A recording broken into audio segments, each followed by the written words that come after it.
మతం మారమని అయితే యావత్ ఖురాన్లో ఎక్కడ లేదా సార్? లేదు, పూర్తి ఖురాన్లో ఎక్కడ కూడా మతం మారమని లేదు. ఇప్పుడు దావ మైదానంలో దావ పండితుల పరిస్థితి ఏంటి? సంస్కరించుకోవాలి సార్. ఇక్కడ విషయం ఏంటంటే, ఒక వ్యక్తి ఇప్పుడు ఉదాహరణ మేము ఎగ్జాంపుల్ చెప్తాను. ఒక వ్యక్తి ఉన్నాడు, ఆయన పేరు వెంకట్రావు. వెంకట్రావు ఆయన ఒక గజ దొంగ అనుకుందాం, దొంగతనాలు చేస్తుంటాడు.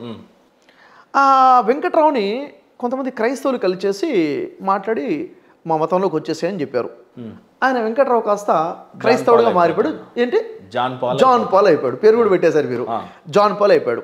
అంటే మతం మారిపోయాడు, పేరు కూడా మారిపోయింది.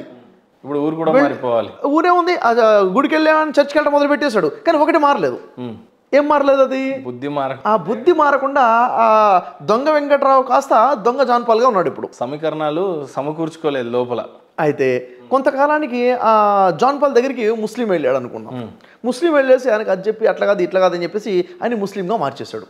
ఇప్పుడు ఆయన పేరు అబ్దుల్లా అయిపోయింది. ఇక్కడికి వచ్చేసరికి బ్రదర్ సిరాజ్ అయిపోయింది. అలా కాదులేండి, అబ్దుల్లా. ఆయన పేరు ఇంతకు ముందు శివరామరాజు ఉండే, అబ్దుల్లా అయిపోయింది. ఏదో పేరు పెట్టుకున్నారు అనుకో, యాదగిరి అయిపోయింది, అయితే మల్లేష్ కూడా అయిపోయింది. ఒక వ్యక్తి గురించి మనం ప్రస్తావించడం కరెక్ట్ కాదు అలా. అయితే నేను ఉదాహరణ చెప్తున్నాను.